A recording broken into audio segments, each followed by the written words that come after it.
interessantes, para a gente não perder.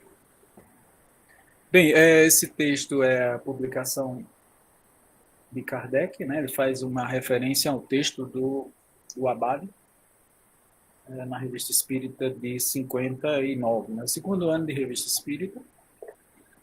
E, segundo o próprio Kardec, ele não costuma responder, mas como o Abade, ele fez uma explanação muito interessante, inclusive questionando que essa linha espiritualista, né, era uma nova religião.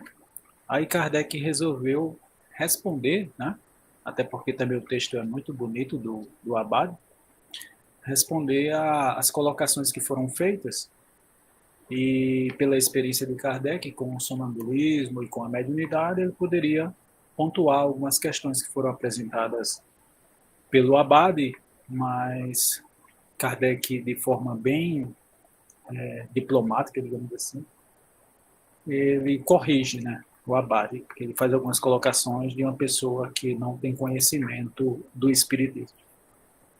Então, Kardec começa, em alguns pontos aqui que eu tirei, né? Kardec faz essa referência aqui. Ele diz assim: em seguida disseste que a faculdade dos médiuns pouco difere do sugeste. O sugeste, voltando a dizer, né, é aquele que é magnetizado, né? Geralmente um sonâmbulo que é magnetizado, tá?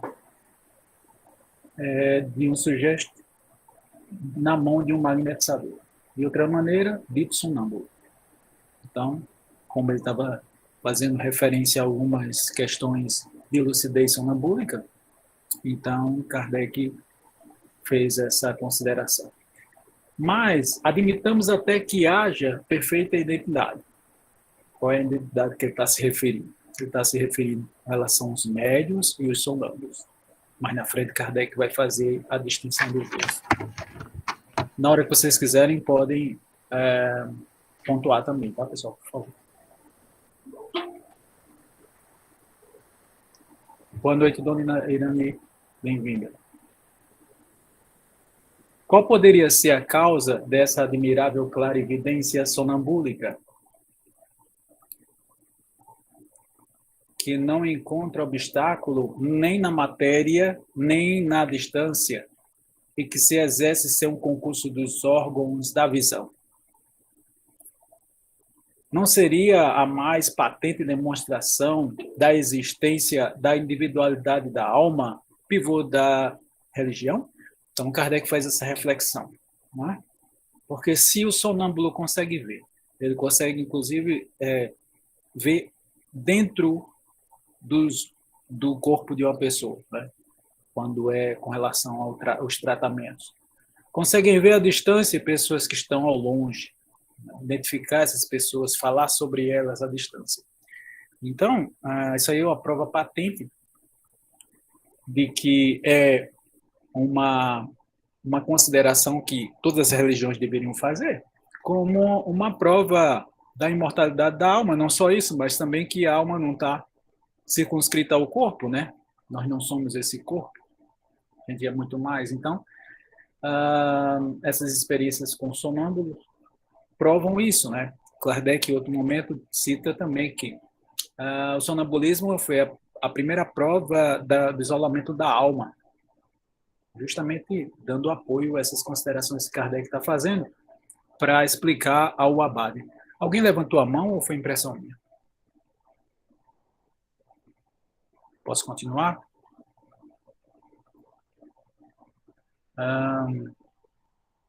Continuando, se eu fosse sacerdote, agora Kardec dando uma liçãozinha, né? Se eu fosse sacerdote, e se durante o sermão quisesse provar que há em nós algo mais que o corpo, demonstrá-lo-ia de maneira irrecusável pelo fenômeno do sonambulismo, natural ou artificial.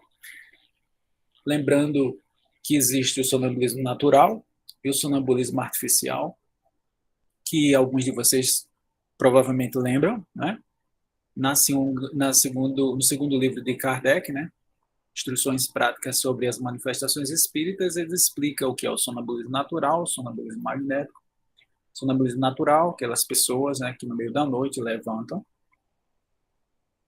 com os olhos fechados, muitas vezes, né, querem sair de casa, é até perigoso nesse aspecto. Então, o sonambulismo natural. E o sonambulismo magnético é aquele que é provocado por um magnetizador, através das magnetizações, que é um dos nossos, nas nossas apresentações, é a questão do sono magnético, né, que é esse transe provocado pela ação de um magnetizador.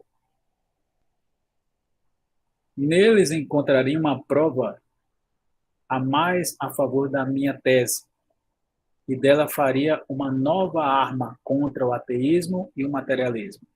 Então, isso aqui seria uma forma de argumentar, da gente poder ter, de certa forma, provas, né, que a gente é muito mais do que a matéria. Porque para o ateísmo e para o materialismo, principalmente o materialista, né, morreu, acabou. Né? No entanto, com os fenômenos sonambúlicos, dá para provar que a gente não fica escravo ou totalmente preso ao corpo, né? De certa forma, a gente está, porque a gente está encarnado, está vivo.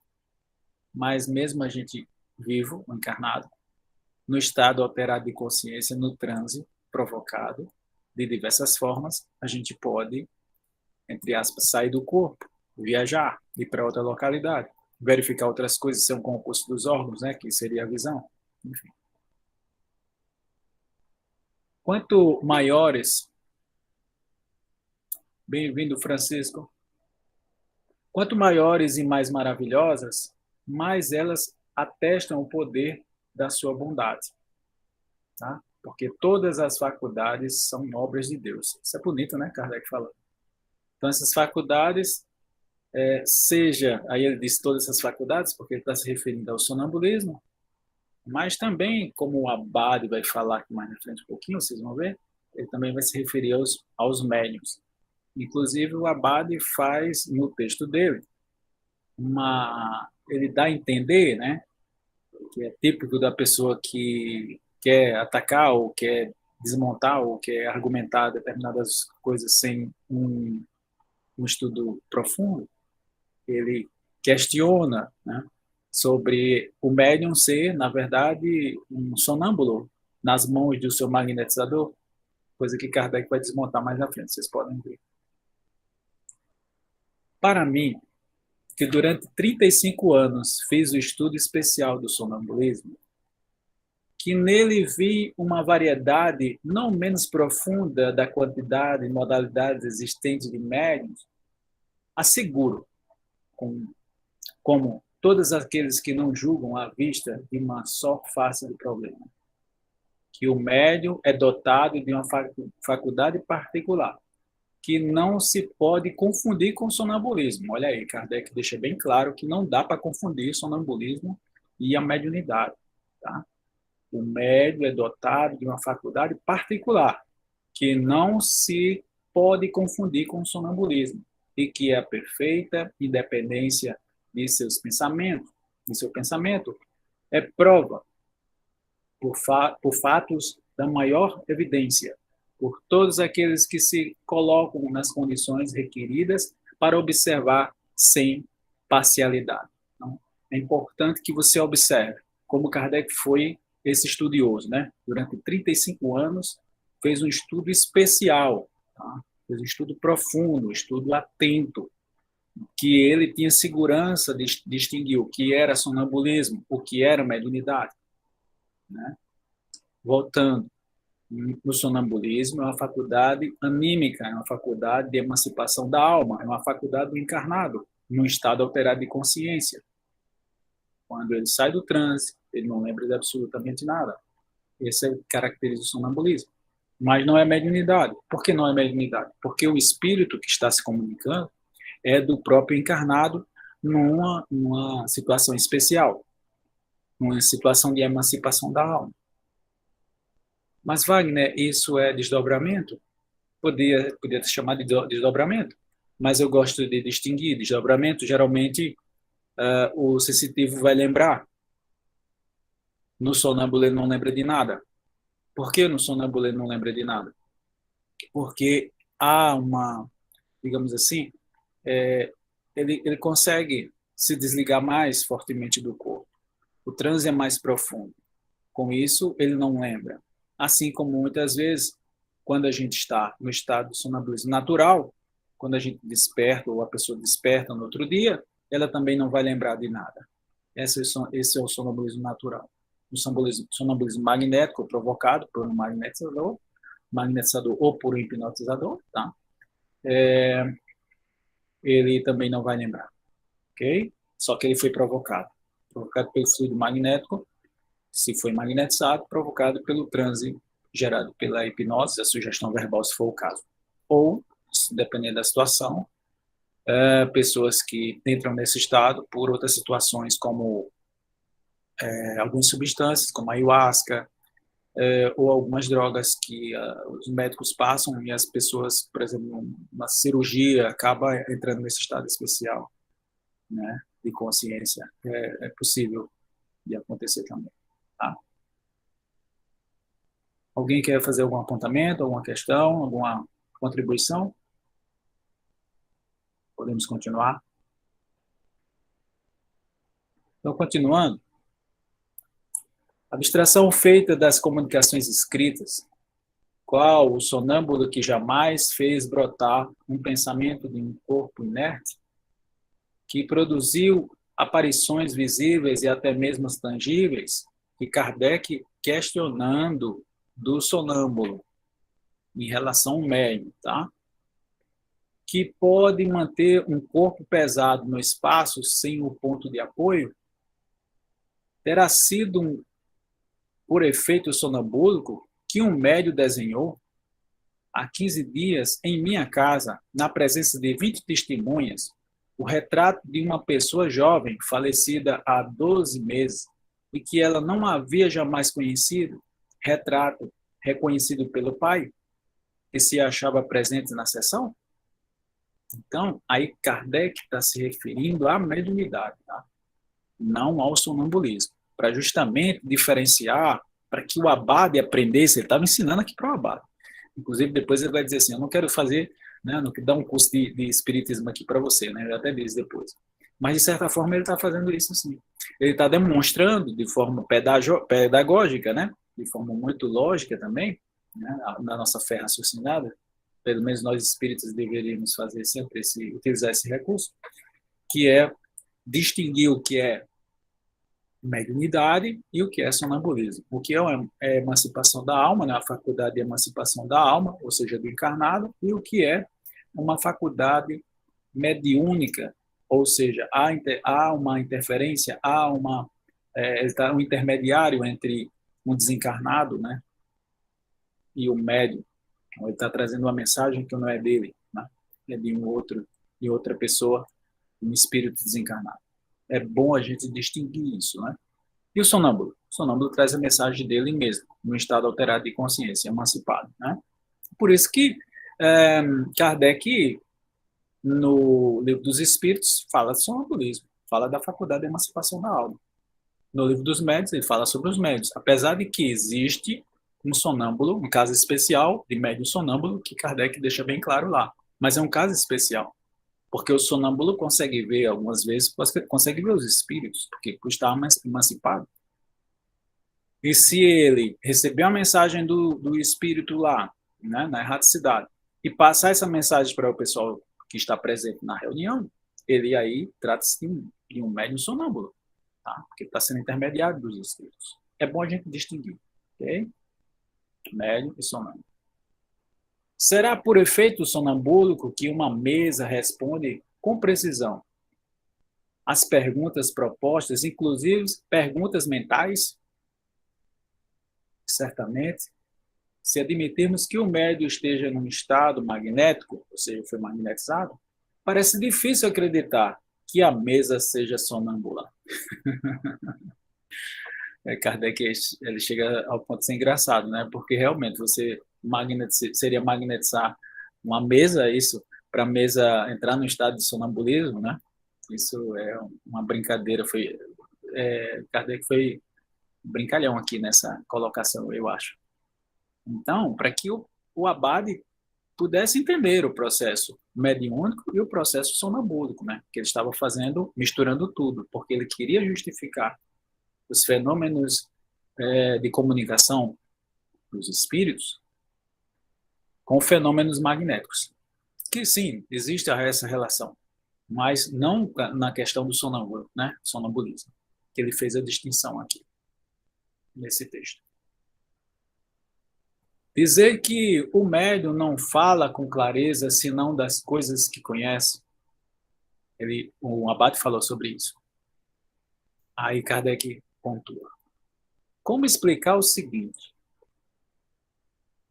E centenas de outros de mesmo gênero, que se produziram inúmeras vezes e que são de meu conhecimento pessoal. O Kardec estava dando o parecer dele. Ele foi testemunha ocular, né? Um dos meus amigos, excelente médium psicógrafo, pergunta a um espírito, se uma pessoa que ele não via há 15 anos, ele não via há 15 anos, ainda pertencia a esse mundo, ou seja, estava encarnado, né? O espírito respondeu, sim, ela ainda vive, mora em Paris, na rua tal, número tal. Ele vai e encontra a pessoa no endereço indicado. Interessante, né? Ora, se fosse questão magnética, né? Se fosse sonâmbula ali, que acontece também, tá? Com sonâmbula. Mas, no caso, foi um espírito, né? Através de um médium, que deu essa informação. E prova, tá? Que prova esses fenômenos que o Abade falou, que muitas vezes um médium dá informação porque ele já conhece. São informações que ele já conhece, né? De fato que ele não sabia, né? O amigo perguntou onde é que ele mora. E o espírito, através do médium, respondeu o local, a rua, né? Ainda disse que ele estava vivo, sim. Aí Kardec pergunta ao Abade, foi uma ilusão? Seu pensamento poderia sugerir essa resposta? Será que é questão mental, né? Telepática, sei lá, como foi, né? Se em certos casos a resposta podem coincidir com o pensamento, é racional concluir que se trata de uma lei geral? Será que isso é comum, né? Acontece sempre, né? Nisso, como em todas as coisas, os julgamentos precipitados são sempre perigosos, porque podem ser desmentidos pelos fatos que não foram observados. Kardec faz o parecer dele prático, provando, através de fenômenos que ele acompanhou, que era possível, sim, o médium dar informações de que ele não conhecia. Essa é a grande questão, é o grande ponto, para que nós, espíritas, tenhamos cuidado com as informações dos médios.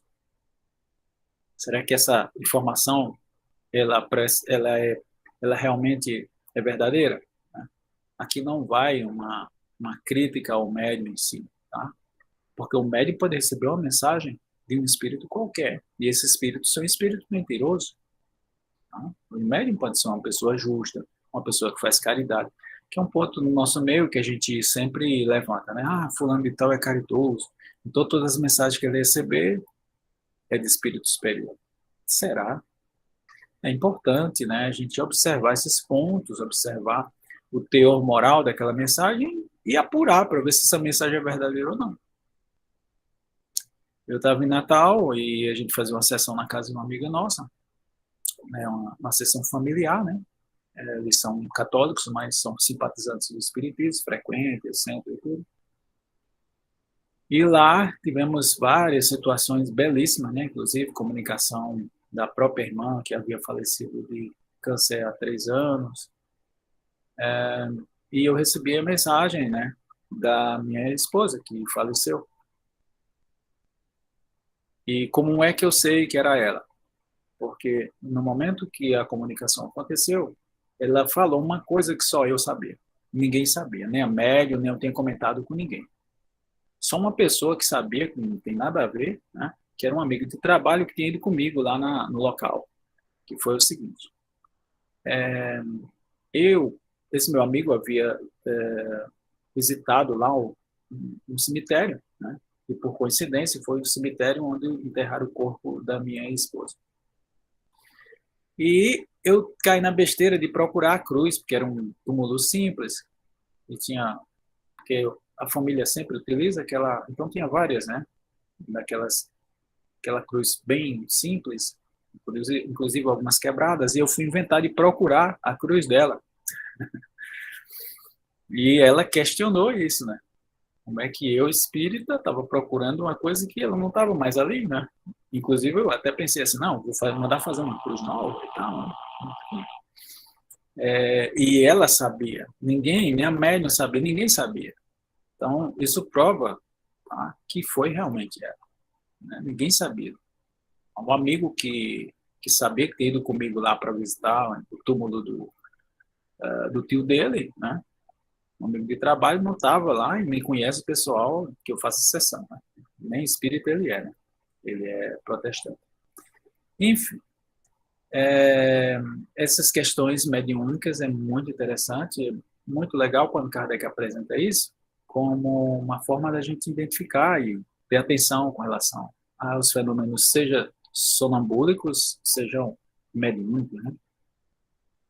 Aí, Kardec agora entra no outro ponto muito interessante que eu resolvi trazer para vocês, que é a questão que o Abade falou, né? Uma nova religião.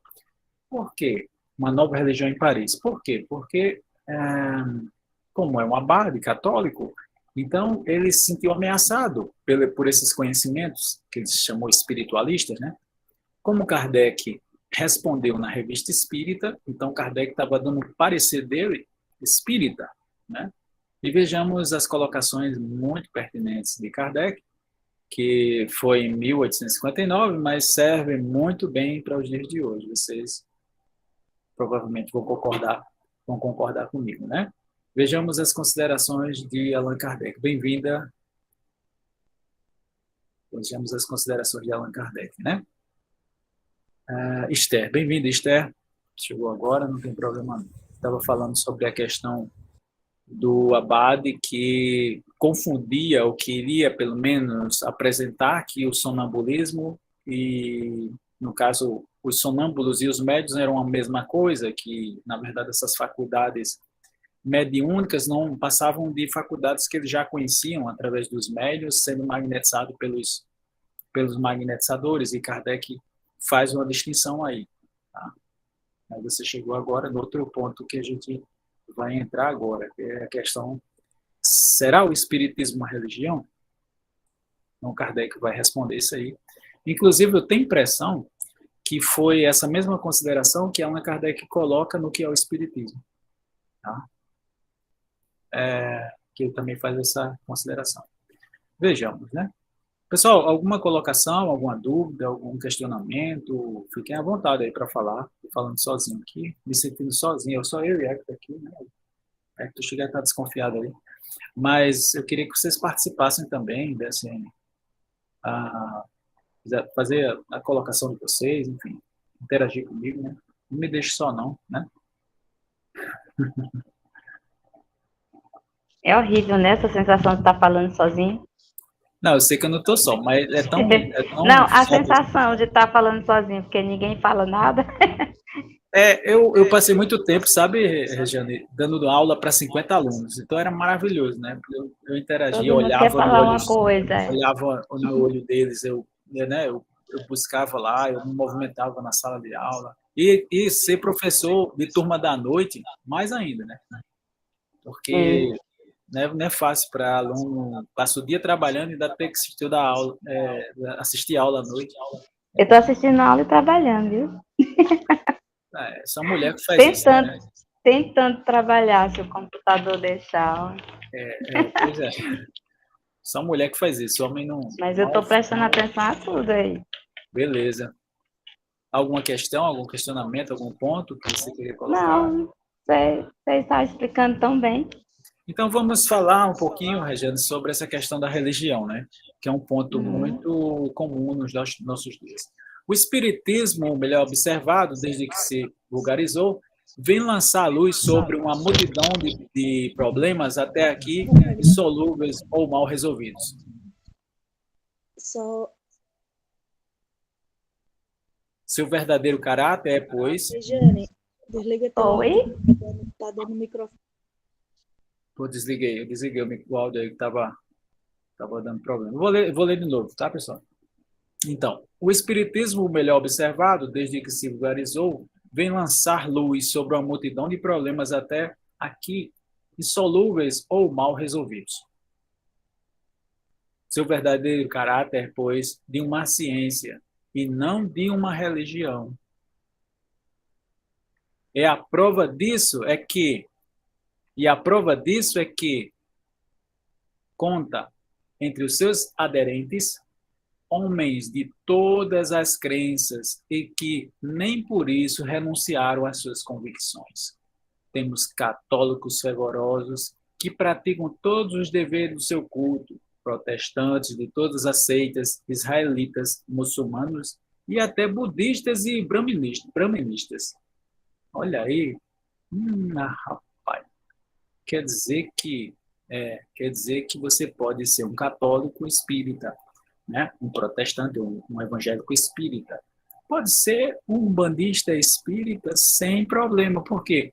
Porque o espiritismo não é uma religião, nem veio brigar com elas. Pelo contrário, veio ajudar as religiões e aumentar a sua fé na sua religião. Porque em todas as religiões tem fenômenos mediúnicos e sonambúlicos. Então você deve estudar, assim como muitos padres estudam. Não é isso que quer contribuir, não é isso?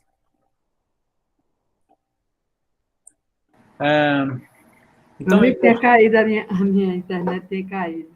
Ah, sim. Estou chegando agora de novo. Pois é, eu estava lendo aqui, né, sobre a questão que Kardec levanta sobre o espiritismo. Será o espiritismo uma religião? Porque foi essa a colocação do Abade, né?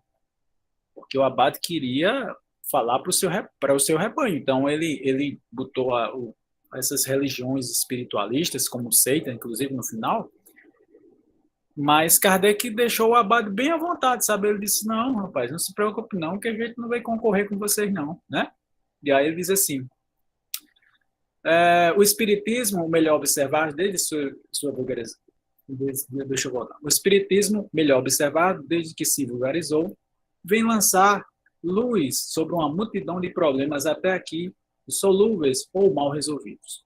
Aí continua. Seu verdadeiro caráter, pois, de uma ciência e não de uma religião.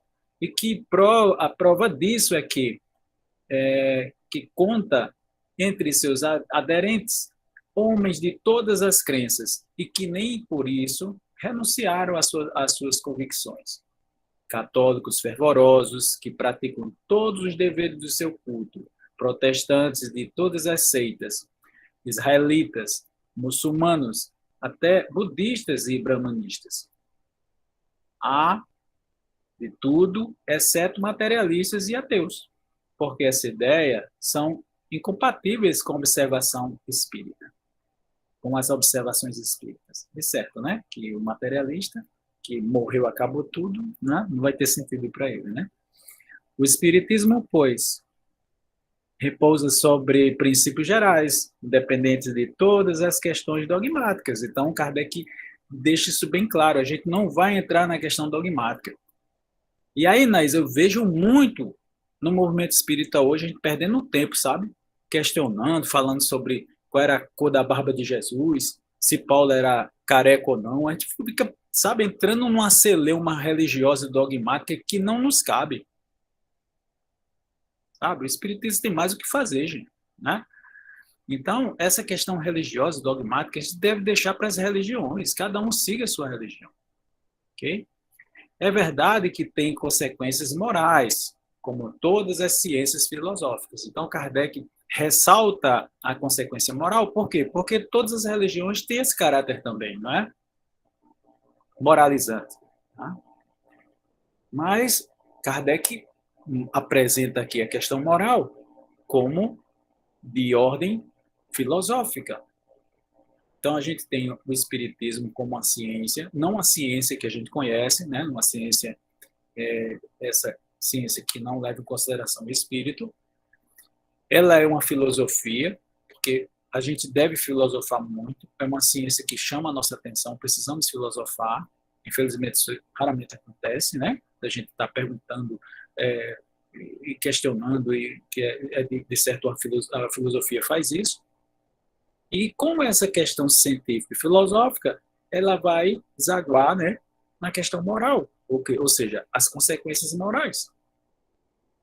E qualquer um, sendo espírita, pode escolher uma religião. Esse ponto era bem definido por Kardec. Não estávamos, ou pelo menos na época de Kardec, não tinha esse caráter de concorrer com nenhuma religião. Infelizmente, isso não acontece no Brasil, né? No movimento espírita brasileiro, inclusive na contagem religiosa, tantos espíritas. Né?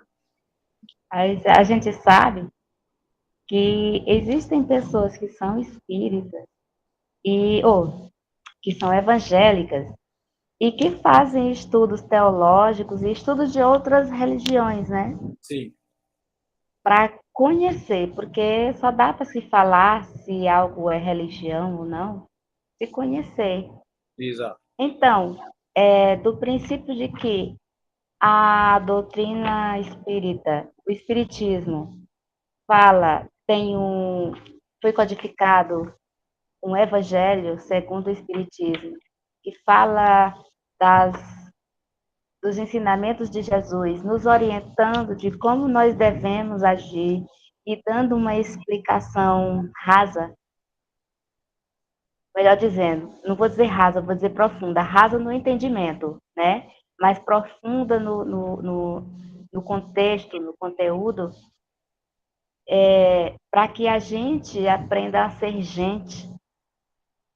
Então, é uma função, deveria ser, né, função da religião fazer isso. Então, enquanto, partindo desse princípio de que existiu uma codificação de um evangelho que ensina as pessoas a seguirem os conselhos do Cristo, a gente pode dizer que é uma religião, mas não aquela religião que vai competir força e poder com outras religiões.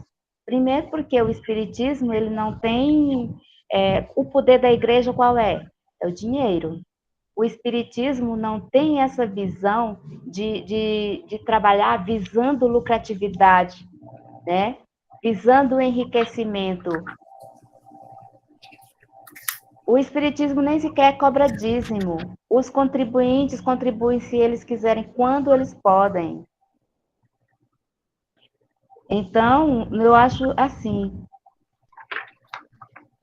a gente até pode ver o lado filosófico, porque assim, desde o princípio eu estudei, diz que espiritismo é ciência, é religião e é filosofia. Mas tem sobre quais perspectivas ele é ciência, quais perspectivas ele é religião, quais perspectivas ele é filosofia, né? E a filosofia é quando busca aquele entendimento holístico, generalizado de todas as passagens e do que somos nós enquanto encarnados e enquanto espíritos encarnados, melhor dizendo, para entender o que nós já passamos e por que hoje estamos passando por isso. Então, eu acho que não é uma questão. Quem está na igreja evangélica, que estuda o espiritismo e que entende e que aceita e que diz não está certo, tem fundamento. Ele não vai deixar de ser evangélico por isso. Ele só vai estar aprimorando o seu lado espiritual, espiritualista, né? Um entendimento a mais de si como um ser que não é aquele ser passageiro, morreu, acabou e pronto, não tem mais nada. Ele vai agregar aos conhecimentos, às práticas, às crenças dele, mais esse conhecimento, e com isso ter mais respeito com o outro, ter mais preocupação com os seus afazeres, que envolve o reflexo do que faz, envolve os outros, atinge o outro. Então, eu acho que não deveria mesmo existir essa competitividade. E eu acho plausível, sim, as palavras que o Allan Kardec usou com o Abade, né? Eu estou aqui trabalhando, mas eu estou ouvindo aí tudinho, prestando atenção. Eu acho que seria muito bom se a gente fosse realmente estudar as religiões. Não é estudar a religião, é estudar mesmo as religiões existentes, porque aí a gente ia conhecer o que diz o Antigo Testamento, né? Que nós, quando passamos pelo catolicismo, não conhecemos o Antigo Testamento, a partir do Novo Testamento. Quando entramos no Espiritismo, nem o Antigo nem o Novo Testamento, mas o Evangelho segundo o Espiritismo, que está também dentro lá do Antigo e do Novo Testamento, de uma forma contextualizada diferenciada, mas está lá. Essa questão de aceitar, não tem como fugir, uma coisa é uma coisa só. A religião em si, para mim, é uma coisa só. É a religação com aquele que criou, né? Com a energia principal, seja lá o que queiram chamar, com a força divinal. Então, não tem como se ficar, né, brigando, criando. Eu tenho amigos, gente, que são católicos, eu já fui católica, tenho amigos evangélicos, e não perco eles não. E nem eles querem me perder a amizade. E a gente não discute, quer dizer, a gente conversa sobre o assunto, mas não gera polêmica, não gera discussão, gera assim, curiosidades, que é bom, porque a curiosidade é que faz você aprender. Falei demais. Isso mesmo, e veja só o que Kardec diz. Vou desligar aqui teu som porque fica dando um retorno. Tá. O que Kardec diz na introdução do Evangelho segundo o Espiritismo? Porque, assim, você vê a filosofia, mesmo a filosofia hoje, né? A filosofia hoje, ela estuda Santo Agostinho. Né? Então, a gente poderia e deve estudar, né? Não tem problema de estudar essas questões. Assim como a gente estuda, por exemplo, Freud, se você for para esse lado da psicologia, né? Ou Jung, enfim, que o pessoal respeita tanto, né? E é uma construção e é um respeito e é considerável realmente. Deveríamos ter também esse mesmo conceito com relação à contribuição de Allan Kardec. Mas vejamos o que Kardec coloca, porque na cabecinha da gente, brasileiros, a gente acabou tornando o espiritismo uma religião, no sentido dogmático mesmo. Kardec, ele alerta para que não fosse para esse sentido dogmático. Espiritismo seria, né, a religião, mas no sentido moral e não no sentido dogmático.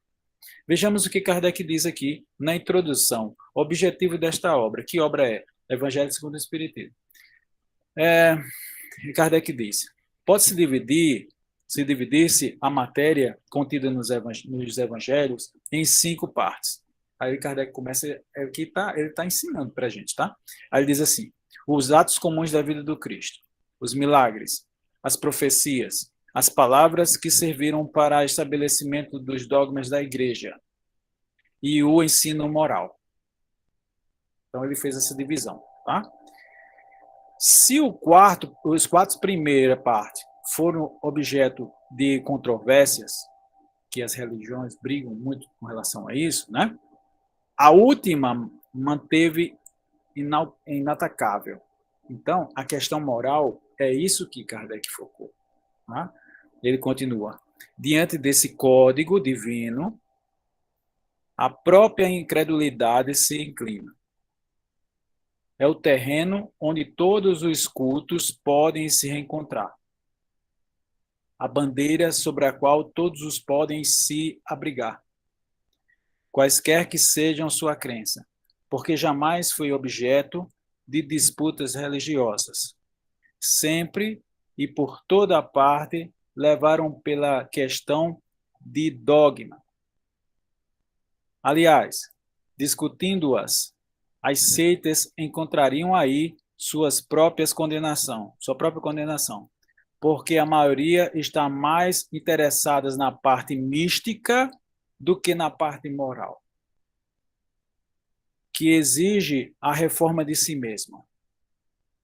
Para os homens, em particular, é uma regra de conduta abrangendo todas as circunstâncias da vida, privada ou pública, o princípio de todas as relações sociais, fundadas sobre as mais rigorosas justiça. É, enfim, acima de tudo, o caminho infalível da felicidade esperada. Um canto de véu levantado sobre a vida futura. Esta parte é objeto exclusivo desta obra. Então, Kardec deixa claro que o objetivo da gente estudar o Evangelho segundo o Espiritismo não é criar uma religião, mas focar no teor moral das passagens de Jesus. Então, a gente não pode perder de vista essas colocações, porque senão daqui a gente fica como esse abade falou, a gente faz o processo inverso. A gente é o abade dentro do Espiritismo, percebe? De brigar com as outras religiões, né? Querendo, por fim da força, provar a reencarnação, provar que os espíritos se comunicam. Não, gente, não precisa fazer isso, de maneira nenhuma. Tá? Então, essas questões dogmáticas, a gente não vai entrar no mérito, não. Agora, nas questões morais, aí não precisa nem discutir, né? Falar sobre as colocações de Jesus, a gente estava conversando semana passada, não, essa semana mesmo, né? Terça-feira, se não estou enganado, ou foi segunda, sobre as passagens de Jesus, as parábolas dele, né? O bom samaritano, teor moral gigantesco, serve para toda a eternidade, né? O filho pródigo, né? Que eu também citei, que é importante a gente lembrar, outra colocação que serve para todos nós também. Então, a gente não vai querer saber o filho pródigo, não sei o quê. Não, a gente vai focar na questão do teor moral dessa mensagem do filho pródigo, teor moral da questão do samaritano, né? E é isso que nos interessa, tá? E aí Kardec faz essa colocação para o abade, para ele ficar tranquilo. O espiritismo não é religião de estar brigando com a Igreja Católica, não. Ok? Oi, pois não, Regina. Eu comparo as parábolas de Jesus, passagens, e os exemplos que ele dava, as histórias que ele contava para que as pessoas entendessem, como as fábulas que a gente, quando criança, aprendia na escola. Porque a fábula, ela tem uma função moral muito importante, né? De formar conceitos morais no ser humano. Se você for ler as fábulas que ensina em sala de aula, que ensinava principalmente, hoje em dia nem tanto, mas que se ensinava